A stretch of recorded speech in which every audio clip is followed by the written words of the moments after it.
Welcome back to the Deep Dive, your essential shortcut to being well-informed and, well, maybe slightly captivated by the unexpected. Today, we're setting our sights on Finland. Now, most of us think, vast lakes, deep forests, maybe the Northern Lights. Absolutely. Serene landscapes. That's the image. Exactly. But what if I told you there's another equally spectacular side to Finland? Something that's making it sort of quietly world-renowned for a very different kind of natural wonder. Our deep dive today is into Finland's incredible bird life, its avian world. We've gathered a whole range of sources, research, articles, even field notes, and they all paint this picture of Finland as this unique ecological crossroads, a place where bird worlds from the east, west, and even the Arctic, they actually converge. Quite dramatic, yeah. So our mission for you, the listener, is to give you a clear, concise understanding of why Finland holds such a special place on the global birding map. We'll explore the incredible spectacles waiting there, whether you're, a seasoned birder with a life list as long as your arm, or just someone curious about nature's wonders. You'll walk away with the key insights, well-informed, and maybe, just maybe, a little inspired for your own adventure. And to guide us through this intricate migratory tapestry, we have our brilliant expert with us. Thanks. And what's particularly fascinating here, like you said, is how Finland, a country known for its quiet, its expansive, almost empty-seeming landscapes, how it harbors this incredibly dynamic, vibrant layer of biodiversity underneath it all. Right. It's not just scenery. Not at all. It's a living, breathing, internationally significant hub for bird life. Its geographical position right at that intersection of these different avian realms. It creates a richness of species and spectacles that honestly is pretty much unparalleled elsewhere in Europe. We're talking about a place where even a casual observer, someone just out for a walk, could find themselves utterly captivated. Just as much as the most dedicated ornithologist. Yeah. It really makes you rethink what wilderness actually means, That's a powerful point. It really pushes us beyond those familiar postcard images, doesn't it? Our sources definitely emphasize that while Finland absolutely has its thousands of lakes, deep green forests, and the magic of the Northern Lights. Can't deny those. No. But the deeper truth for nature lovers is that it's also one of Europe's most spectacular bird-watching destinations. Which I think might surprise some people. It speaks to this really deep connection with nature, where, as one source put it, wilderness is never more than a stone's throw away. So while you might picture those calm lakes first, our deep dive today encourages you to also imagine this vibrant, teeming avian spectacle happening right above and through them. And if we connect this to the bigger picture, it really helps to understand why Finland's location is so critical. It's not just a pretty backdrop, it's less a melting pot, maybe more like an evolutionary crucible, where species from totally different ecosystems bump into each other. Ah, okay. The sources nail this. Here, the avian worlds of East, West, and the Arctic converge. And that isn't just about seeing a random mix of birds. It implies this dynamic interplay. Imagine, say, highly specialized birds from the vast Siberian taiga meeting their Western European cousins right at the edge of their ranges. Wow. And sometimes this can even lead to things like hybridization, which shows you just how adaptable birds can be, and maybe even how new species could emerge over long timescales from these kinds of ecological meetings. To make it more concrete, think about those huge silent taiga forests, those deep green woods stretching for miles and miles, providing refuge for magnificent owls and elusive grouse. These are birds that really represent true wilderness, thriving away from human activity. It shows the scale of Finland's untouched nature. Yeah, that deep forest image. But then contrast that with the coastline and all the wetlands. These aren't just local ponds. They form a vital superhighway for millions of migrating birds on their epic journey to and from the Arctic. It's a place where the deep quiet of a forest, maybe you're holding your breath, hoping for a glimpse of a great gray owl, can suddenly switch to the almost overwhelming sound and sight of millions of birds during migration. So for you, the listener, there's this choice. Do you crave that intense solitude, the patience needed for that owl encounter? Or are you drawn more to the sheer grandeur of a sky, literally filled with migrating life? What kind of experience really calls to you? That really frames the diversity well. And it brings up a really practical question, doesn't it? If someone wants to see this. So, for a potential visitor, what does this all mean for planning? Well, it means, like often in nature, timing is everything in the birding world. Absolutely critical. And Finland, as our sources show, really offers unique spectacles in every season. Each one has its own rhythm, its own stars. Let's break down these distinct avian seasons and what you can expect. First up, let's talk spring. Specifically, April to May. This is often called the mate event. Yeah, the Arctica. Right, the Arctica migration. It's considered one of Europe's greatest natural spectacles. As that long winter finally loosens its grip, the snow melts. Finland just transforms. It becomes this grand, vibrant stage. Our sources paint this amazing picture. Millions of barnacle geese, taiga bean geese, whooper swans, and common cranes surge northwards, their calls filling the air. It's an incredible sound. It's not just a few birds passing by. It's this enormous orchestrated movement, a river of wings and calls. For you, the highlights would definitely be seeing these massive flocks of migrating waterfowl and cranes. The scale is just hard to picture until you're there. But spring isn't only about migration, is it? No, there's more going on. It's also prime time for those incredible courtship displays, licking of black grouse and capercaillie, these ancient ritual dances. A real privilege to see. Definitely. And of course it marks the arrival of summer migrants and the beginning of the chorus of birdsong. Spring has truly sprung, loud and clear. For anyone wanting to be right in the middle of this rush, prime locations include the coasts of Virilahti and Kukanumi in the south, and importantly, Liminka Bay near Oulu.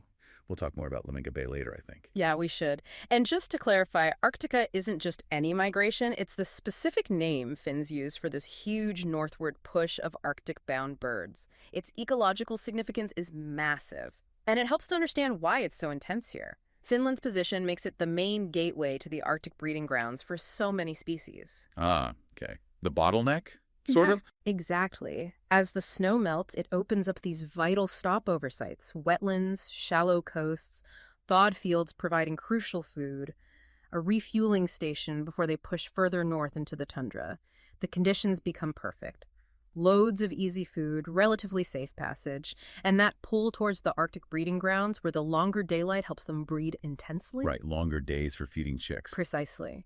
And to really get the scale, you have to imagine not just the sight, but the sound of millions of birds. Mm-hmm. It's a cacophony, a living symphony that defines the northern spring awakening, a soundscape totally unlike anything else.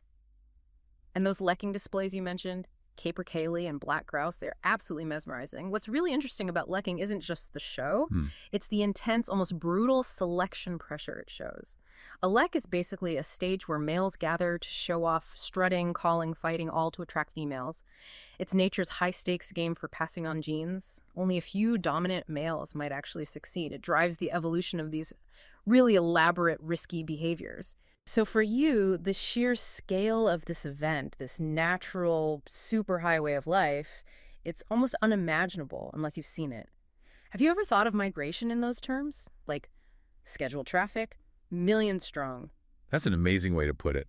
The scale and drama of spring sound. Yeah. Well, unforgettable. Now, as we move past that initial explosion of life, the energy shifts, doesn't it? It does, yeah. Summer, June to July, brings a different kind of magic, especially in the land of the midnight sun. Our sources explain summer means long, light-filled days, and in the north, the sun doesn't set at all. 24 hours of daylight. Which isn't just picturesque, it has this huge, almost frantic effect on the birds. It becomes the breeding season, a time of frantic activity. Imagine no dark nights interrupting feeding or singing. The forests literally become alive with a song of warblers, the thrushes, and finches, a constant soundtrack, even at 2 a.m. And the wetlands, always vital, just teem with waders and ducks raising their young. It's intense. Some of the highlights here involve actively seeking out rare eastern gems like the red-flanked bluetail and rustic bunting in eastern Finland. These are species that really show that east-west convergence we talked about right at the edge of their ranges. Those special finds. And if you go further north, you can explore Lapland's fells for dotterel and observe waders in their stunning breeding plumage, seeing them at their absolute best. Prime spots for this midsummer activity include Ulanka National Park, the Lakeland region, and the fells of Lapland. Yeah, and the midnight sun directly shapes bird behavior. It leads to these unique, often intense adaptations. With continuous daylight, birds can basically stretch their feeding and breeding activities around the clock. More time to find food for chicks, more chances for multiple broods, sustained singing to defend territories. It's a productivity boom. Absolutely, compressed into a relatively short summer window. From an evolutionary view, this intense breeding under constant light gives huge advantages in maximizing reproductive success, even if it also means higher energy costs and maybe constant visibility to predators. The trade-off is this short, incredibly intense burst of life, then getting out before winter hits hard. Makes sense. And when we talk about stunning breeding plumage on waders, we mean those vibrant, often intricate patterns and colors birds develop just for courtship. Think of the rich chestnut, black and white patterns on a ruff during its leek, or the subtle but striking look of a dunlin in summer feathers, totally different from their duller winter look. Right, they really dress up. It's an honest signal of fitness, an investment in attracting a mate. So for you, imagine bird watching at 2 a.m., still bathed in that golden sunlight, birds still singing and feeding like it's midday. It creates this ethereal, almost unreal atmosphere, a unique sense of timelessness you only get at high latitudes. From that frantic, light-filled summer, the mood changes again. As autumn rolls in, August to October, the energy shifts as birds begin their long journey south. The return trip. Our sources describe the autumn migration as more protracted than the spring rush, but no less exciting. So spring is the explosion of arrival, autumn is more drawn out, maybe more strategic. Yeah, that's a good way to put it. This is prime time for watching raptors soar along the coastlines and for seeing vast flocks of waders on the shores. We're talking excellent raptor migration, including eagles, buzzards, and hawks. A real aerial display of power as they ride the thermals south. You can also expect to see huge flocks of common cranes gathering before heading south. An incredible sight as they get ready for that epic journey, their calls echoing. That bugling sound is iconic. And for those looking for something a bit different, autumn's also a great time to spot wandering Siberian jays, adding to that east meets west feel as they move through the changing forests. The southern and western coastlines are key hotspots for this, especially the Porkalaniemi Peninsula, which acts like a funnel. It's true. Comparing autumn to spring migration shows some key differences and gives different insights into bird strategies. The autumn journey is more protracted for a few reasons. First, young birds, just fledged, are migrating for the first time. They often take less direct routes, learning the way from adults. Learning the ropes. Exactly. Second, birds aren't under the same intense pressure to reach breeding grounds fast. The main goal now is survival, getting to warmer wintering spots with food. So more stopovers, slower movement, maybe more opportunistic feeding. The challenges on the southern trip are huge navigation, finding food and safe rest spots, avoiding predators. Yeah, it's a long haul. But that visual spectacle of raptors soaring, that's really something. Watching eagles, buzzards, hawks glide effortlessly on thermals, their powerful wings catching the autumn light. It conveys this deep sense of wild freedom and raw grace. It's a stark reminder of their aerial skill and their place at the top of the food chain. For you, this period offers a different kind of drama. A slow, majestic farewell to summer, and a powerful testament to the resilience and incredible navigation skills these birds have, crossing continents, flying thousands of miles. Makes you wonder how those maps get passed down. It really does. And then we arrive at winter, November to March, while many birds have understandably flown south. Sensible move. This season, surprisingly, offers a unique, tranquil beauty and a very different kind of birding. Our sources paint this picture of the silence of the snow-covered forests, broken only by the calls of resident birds.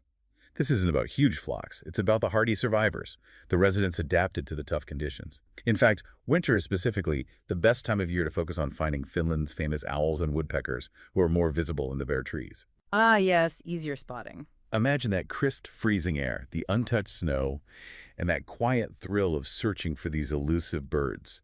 The highlights really include the chance to see magnificent owls like the great gray Ural and pygmy owl, and our lover's dream. You might also spot colorful bohemian waxwings, dippers, and unfrozen rapids in northern finches. Adding these splashes of life and color to the winter scene makes the bleakness surprisingly vibrant. Little jewels in the snow. Key spots for winter birding are forests around Oulu and Kuusamo. But even bird feeders anywhere in the country can attract interesting species as birds look for extra food. And this season really raises that important question. How did these resident birds survive the harsh Finnish winter? It's a testament to incredible adaptations, a showcase of natural selection. Owls, for instance, are masters of silent hunting. Special feathers let them fly almost silently, crucial for catching prey under snow. Their amazing hearing, often asymmetrical ears. To pinpoint sound direction. Exactly. Helps them locate voles moving beneath thick snow. Woodpeckers, with those strong chisel beaks, can get at insects hidden deep in bark, even when it's freezing, using their long, barbed tongues. Northern finches often rely on seeds and berries that last through winter. Some, like Bohemian waxwings, make these nomadic journeys, searching for fruit trees that still have food. Resourceful. Very. And the reason owls and woodpeckers are more visible in winter is simple. Deciduous trees lose their leaves, fewer hiding places, and snow cover can force prey into more open areas, making the predators themselves more active and visible while hunting. And yes, those Bohemian waxwings with their crests, soft gray-brown feathers, and those bright yellow tail tips, they create a stunning contrast against pure white snow. A beautiful sight. Sounds amazing. What this season teaches us about resilience and adaptation is profound. If you crave solitude, that deep quiet of a snow-laden forest where you can almost hear your own heartbeat, and the thrill of spotting these elusive, hardy species, winter offers an almost meditative deep dive. A powerful reminder of life's persistence against extreme odds and the subtle beauty of a world stripped down to essentials. Fascinating. So you've decided when you want to go, what seasonal spectacle you're after. Now let's talk where. While our sources say you can find incredible bird life almost anywhere in Finland, some regions are legendary. They offer concentrations of certain species or unique experiences. Let's explore these top birding regions and hotspots. And as we do, try to picture yourself there, binoculars ready. First, Helsinki and the South Coast. And here's the surprising part. Yeah. You don't need to leave the capital to find world-class birding. Right on the doorstep. It's exactly. Right on the edge of the city, the Vanhankapunganlahti Nature Reserve is highlighted as a wetland oasis teeming with life, easily accessible from the city center. An amazing urban escape. The whole south coast actually acts as a critical migratory corridor, making it prime territory during spring and autumn migrations. Key sites besides Vanhankapunganlahti include Porkkalaniemi and the Hanko Peninsula, both famous for coastal migration watching. And what might you see? Target species include the bittern, notoriously shy heron, the elegant marsh harrier, various geese and ducks, and even the Terek sandpiper, noted as a rare visitor that gets birders excited. Yeah, the importance of urban and near-urban reserves like Vanhankapunganlahti is huge, both for biodiversity and just for access. They act as these crucial green lungs in developed areas, offering habitat, nesting sites, and vital stopover points for migrating birds that might otherwise struggle. Makes birding more accessible. Absolutely. It opens it up to city dwellers, people who might not trek into remote wilderness. And a migratory corridor, essentially, is like a well-worn flight path. Yeah. A preferred route birds use year after year, often guided by geography, winds, and reliable food spots. The south coast of Finland is perfectly placed on such a corridor, funneling birds along its shores. And the Terek sandpiper. What's the big deal there? Well, the Terek sandpiper, with its long legs and distinctive upturned bill, is sought after because its main breeding areas are typically much further east, in Siberia. Seeing one in Finland is a notable rare treat, especially for Western European birders. It really highlights that Eastern influence, even near the capital. For you, this means even if your trip is mainly urban, amazing birding is literally right there in Helsinki. Good to know. Shifting northward now to Oulu and Lemminkä Bay, or Lemminkälahdti. This area gets called Europe's birding superhighway Quite a title. and described as one of Europe's most important wetlands. That's a big claim, but our sources back it up. They stress this vast area of coastal meadows and reed beds attracts a staggering number of birds, a truly dizzying amount. It's not just the bay either. The surrounding farmland and forests are also prime great gray owl territory. So you get this great mix of habitats. Best of both worlds. Key sites include the Lemminkä Bay Visitor Center, great facilities, viewing platforms, and Hailuoto Island, a large, low island known for birds. And for the target list, the majestic great gray owl, the bugling common crane, graceful whooper swan, distinctive black-tailed godwit, the Terek sandpiper again, popping up here too, Yeah. and the elegant pallid harrier. What makes Lemminkä Bay so vital is its sheer scale and that unique mix of shallow, brackish water, huge reed beds, coastal meadows. This incredible habitat diversity is perfect for feeding, breeding, resting for a massive range of birds, from tiny waders to big raptors. Its role in international bird conservation is immense because it's a critical stopover for literally millions of birds traveling between Arctic breeding grounds and wintering areas in Europe and Africa. It really is a superhighway funneling so many species through one concentrated area. But these wetlands must be under pressure. Oh, absolutely. Huge pressures. Agricultural runoff, habitat loss from development, climate change impacts. Their protection is absolutely paramount for global bird populations. Their health is like a barometer for the planet's well-being. And if you contrast the species here with Helsinki, you see more waders thriving in these vast open spaces, and raptors like the pallid harrier preferring these big wetland and open field habitats. Helsinki's reserves might have more urban adapted birds or those liking smaller wetland pockets. For you, just picturing this landscape, you can almost hear the cacophony of birds, a true symphony filling the air. It's an incredible, pulsating natural hub. From the coast, let's head deeper inland, into that quintessential Finnish wilderness, Kuusamo in the eastern taiga. This is often called the quintessential Finnish wilderness experience, where those ancient mossy forests feel truly primordial. Real deep woods feel. Here you find the ancient, moss-laden spruce forests of Oulanka National Park, home to some of Finland's most sought-after species. This is where you feel you've stepped into an untouched landscape, miles from modern life. Besides Oulanka, the Tunturi National Park, with its famous snow-heavy tiki trees, is another key spot. Breathtaking scenery and birds. And the target species here really show that eastern influence. The vibrant red-flanked bluetail, the charming Siberian jay, tiny Siberian tit, the fascinating dipper, and those magnificent forest grouse like capercaillie and hazel grouse. Yeah, the taiga forest ecosystem. It's Yeah. this vast boreal biome, dense conifers, spruce, pine, birch across northern latitudes. What makes it unique is its resilience to cold, long winters and that rich, often acidic, peaty soil. This specific environment supports a highly specialized group of species adapted to these tough conditions. The Siberian jay and red-flanked bluetail, for example, are definitely eastern gems. Their main populations are in Siberia and East Asia. Finland's eastern taiga is their westernmost reach. So that convergence again. Exactly. It shows that critical meeting of bird worlds we talked about, a rare chance to see these species outside their usual eastern haunts. You can almost feel the dampness, the ancient quiet, smell the rich earth when you imagine those moss-laden forests. It's sensory, not just visual. Yeah. That deep moss carpet, the scent of pine, the hushed sounds broken only by a bird call, it creates this unique meditative atmosphere. If you seek deep immersion in ancient silent forests, real solitude, and the thrill of spotting those rare eastern visitors, this is exactly where you'd find it. A journey into true boreal wilderness. And finally, let's go all the way up to the wild frontiers of Finnish Lapland, the Arctic North. Our sources say it offers a different landscape and different birds entirely. A whole different world up there. The landscape changes dramatically. Open fells, vast peatlands, and stunted birch forests. Starkly beautiful, unique, feels like the edge of the world. And in summer, of course, the experience of birding under the midnight sun is truly magical, birding around the clock.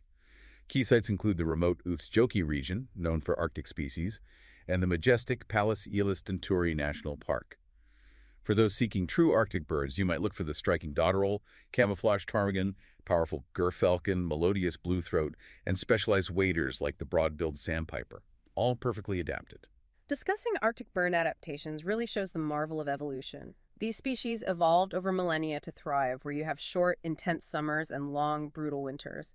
Adaptations include incredibly dense feathers for insulation, specialized diets exploiting brief insect or berry abundance, and awfully amazing camouflage blending into snow, rock, or moss. Built for the environment. Exactly. They're found here because these are their specific, specialized habitats. They aren't typically equipped to compete further south in temperate forests. Their whole life cycle is tuned to the Arctic rhythm. And climate change must be a huge threat up there. A massive pressing concern. Warming temperatures can disrupt breeding cycles, mess up the timing of food sources like insect hatches, shift habitats northwards, potentially pushing these specialized species until there's nowhere left to go. Grim prospect. It is.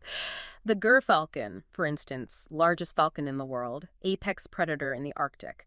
Its presence means a healthy ecosystem preying on ptarmigan, waterfowl. Its power and speed are legendary.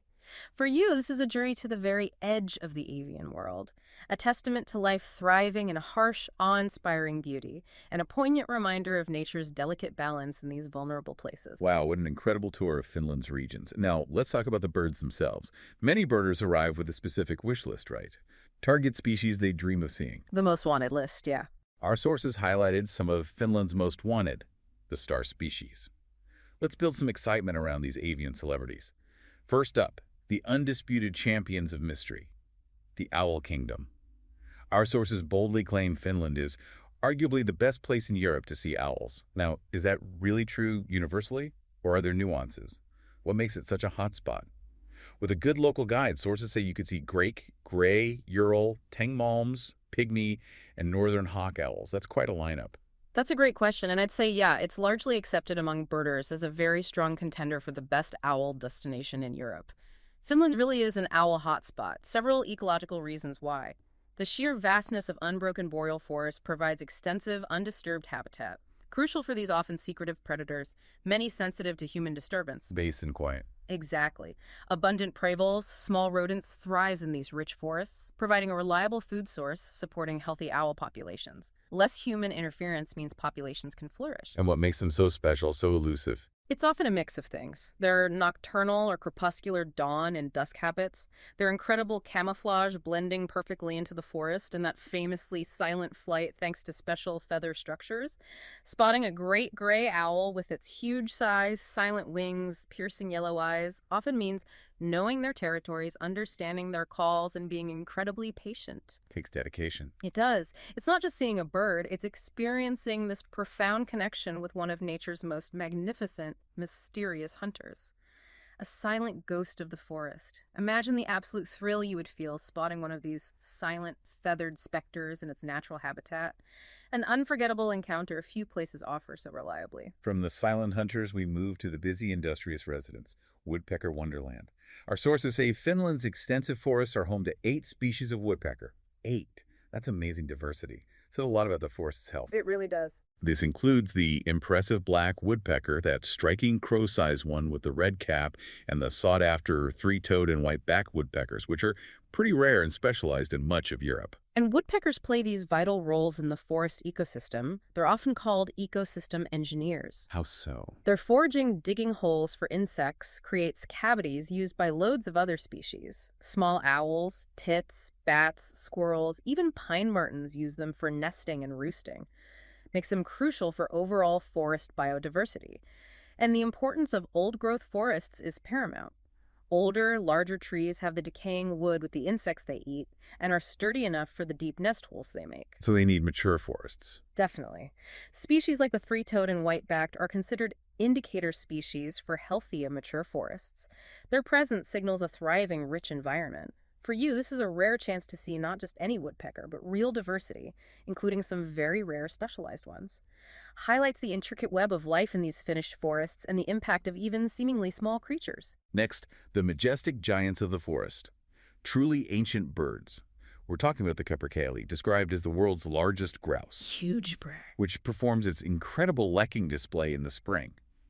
That must be some sight, a primal ritual. And its cousin, the black grouse, is noted as more easily seen, offering another chance to see these displays. Yeah, elaborating on the capercaillie's lekking display, it truly is one of the most incredible ancient avian spectacles you can witness. Males gather in a clearing at dawn, fan their magnificent tails, ruffle iridescent feathers, make this distinctive series of bubble and pop calls, often with hissing. They have ritual fights, clashing, posturing, all to impress females. Well, quite the show. It's an ancient primal dance, showing strength, fitness, a drama played out in these forests for millennia. The capercaillie's elusive nature comes from preferring vast, undisturbed, old-growth forests. Sighting one is a challenge, often needs a guide, real stealth. The black grouse also leks, but tends to use more open boggy areas, fells, making their display slightly easier to see, though still captivating. What's insightful is the sheer energy and competition in these displays, a stark reminder of nature's fundamental drives. Witnessing such an ancient, ritualistic display would offer you a profound connection to the raw, untamed wild, a glimpse into nature's timeless evolutionary theater. And finally, a true symbol of hope, a testament to conservation, the white-tailed eagle, highlighted as a magnificent conservation success story. It really is. Our sources say these eagles, once nearly extinct, are now a common sight, especially around the archipelago and coastlines of Finland, a remarkable comeback. And what's truly fascinating here is that conservation story. It offers profound lessons. The white-tailed eagle suffered massive declines in the 20th century. Hunting, habitat loss, but especially environmental toxins like DDT, When you PCBs. eggshell fitting. Exactly. Accumulated in prey, thinned eggshells, prevented successful breeding. Their recovery is testament to sustained, dedicated, multinational efforts. Strict pesticide bans, legal protection, habitat restoration, even supplementary feeding programs. It vividly shows that with concerted, science-backed action and public commitment, species on the brink can be brought back. That's incredibly hopeful. The lessons learn the importance of science, strong laws, public engagement can and should inspire efforts for other endangered species globally. It's a blueprint for success. For you, seeing these majestic eagles soaring over the Finnish coast, huge wingspan, powerful gaze, it's not just about their beauty or aerial skill, it's a powerful, living symbol of hope, a tangible example of what's possible when we commit to protecting our natural heritage. Reminds us our actions matter. What a compelling group of stars, each with an incredible story. So with all this amazing info, what does it mean if you actually wanted to go on your own Finnish birding adventure? Let's shift to some practical advice gleaned from our sources to help you plan your deep dive effectively. First, hiring a guide. Finland's wilderness is vast. Those sought-after species like owls can be really elusive. Sources are clear. For elusive species like owls or for maximizing your time, hiring a local birding guide is highly recommended. They have invaluable up-to-the-minute knowledge. Absolutely crucial, especially for targeting those specific territorial species, or if you have limited time and want the best chance. Their knowledge isn't just where birds are, but their calls, behaviors, and critically, the most ethical ways to view them without disturbance. They understand the local landscape nuances, microclimates, how recent weather might affect movements. Plus, they're often connected to local networks getting real-time sighting updates. That inside knowledge. Exactly. It can literally be the difference between a frustrating search and a rewarding, successful, memorable encounter. So for you, a guide isn't just a luxury, it's a smart investment in a better, more successful, and importantly, responsible experience. Ensures you see what you came for while respecting wildlife. Next up, getting around. Finland's a big country, lots of wilderness. Prime birding spots are often remote.